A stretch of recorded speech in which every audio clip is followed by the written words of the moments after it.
Très bien. Alors, nous allons à présent, Bella Kamano, parler de cette autre aussi thématique que nous avons ce matin dans cette émission. C'est bien sûr le projet de nouvelle constitution avec la fenêtre que nous ouvrons sur la Commission nationale pour le développement, les raisons de sa mise en place et les missions dévolues à cette commission-là.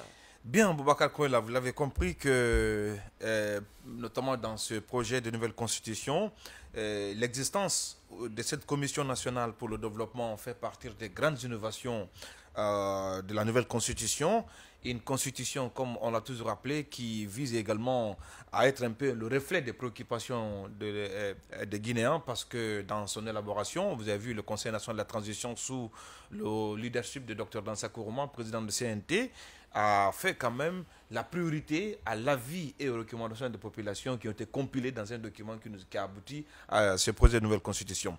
Alors, parlant de la Commission nationale pour le développement, c'est qu'il faut rappeler quand même au plan historique des mutations de l'ancien Conseil économique, social, environnemental et culturel, parce que désormais, cette Commission nationale de développement, avec la nouvelle constitution, va remplacer le Conseil économique, social, environnemental et culturel, vient en quelque sorte notamment renforcer ces domaines de compétences, parce que tout simplement, cette institution qui va appuyer notamment désormais le gouvernement et le Parlement en termes de conception, de mise en œuvre et d'évaluation des politiques publiques. Donc c'est contenu dans l'article 174. Alors l'explication qu'il faut donner à cette grande innovation par rapport à son existence dans le projet de nouvelle constitution, je prends l'exemple toujours sur des pays comme le Mali, comme le Nigeria. Vous avez vu qu'à un moment donné de l'histoire, ces pays-là, il y avait quand même des voix par rapport à une certaine indépendance de certaines régions, parce qu'ils ont estimé qu'ils étaient légers dans la répartition des services ou des biens de l'État en termes d'infrastructures, en termes de projets. Donc, un pays comme la Guinée, avec la configuration géographique du pays, on est, je ne vais pas dire divisé, mais comprend 4 régions naturelles. Donc, il faut que l'État pense à un mécanisme par lequel tout l'ensemble du territoire du pays va profiter des ressources de l'État en termes de répartition de ses biens et services par rapport au projet. Alors, désormais, la Guinée disposera en son sein, le gouvernement disposera également comme outil, également le Parlement, cette Commission nationale pour le développement. Elle a pour rôle de faire quoi? Parce que quand vous regardez un président de la République qui est élu à l'issue d'une élection, il vient forcément d'un parti politique. Ces partis politiques-là a forcément sa bastion dans une région.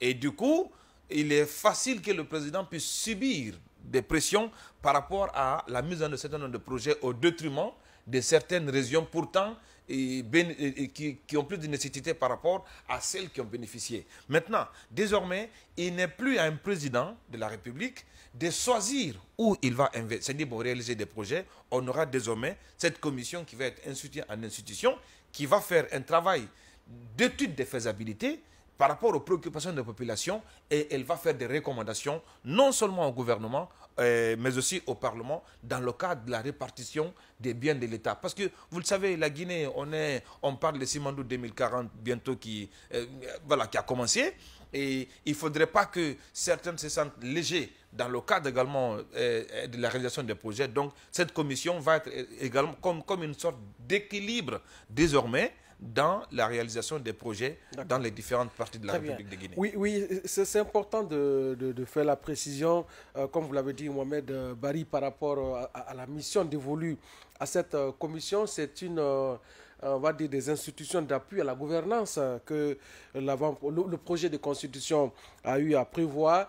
Et je voulais, Bella Kamano, avec vous, qu'on parle un peu de la composition de cette commission qui aura en son sein des anciens ministres, des anciens hauts cadres qui ont prouvé leur expérience dans la gestion, parce que très souvent en Guinée, après bien sûr le poste ministériel, la plupart des ministres compétents disparaissent de la circulation, ils sont en hibernation, ils sont pas exploités, en tout cas en termes d'expérience et d'expertise et d'appui à l'élaboration des politiques publiques.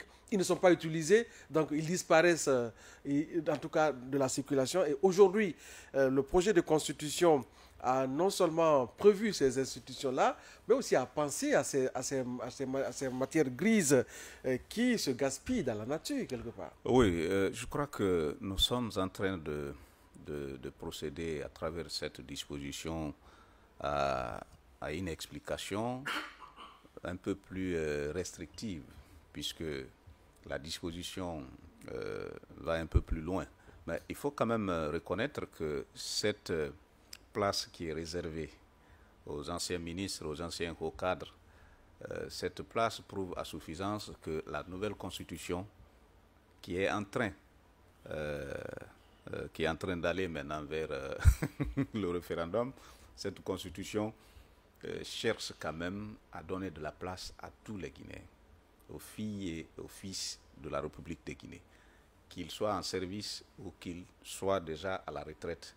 Je crois que la Commission nationale chargée du développement, en laissant donc cette disposition en faveur des anciens ministres, est en train, encore une fois, de prouver que c'est une constitution qui nous rassemble et qui nous ressemble parce que c'est une constitution qui a tiré les leçons du passé.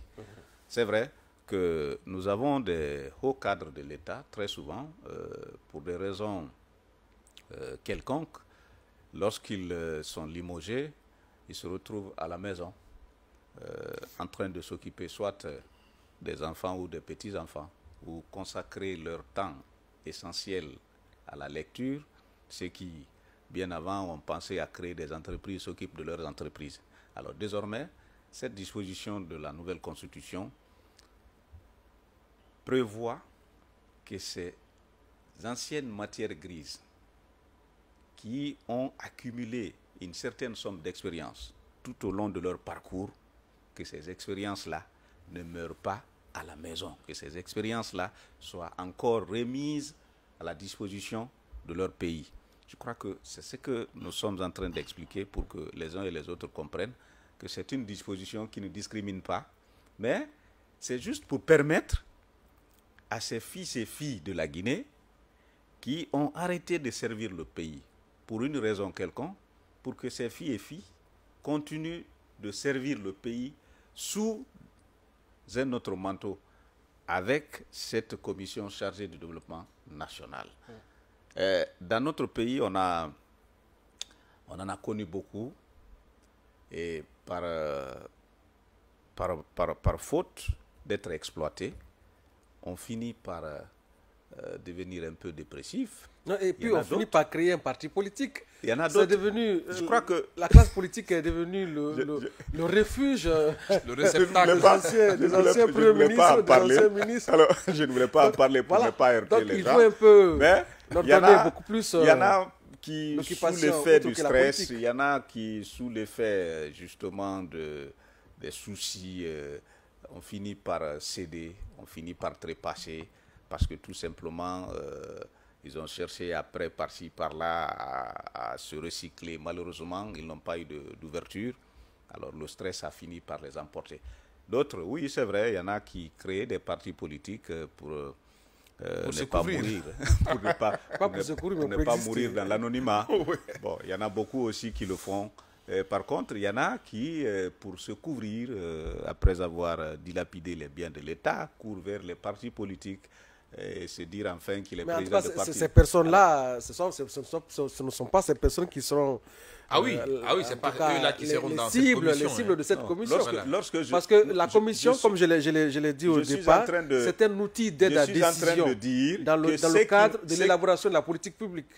Ceux qui étaient dans ce cadre-là avant que cette disposition soit intégrée dans la nouvelle constitution et avant même qu'on ne parle de cette nouvelle constitution, je parle de ceux-là hier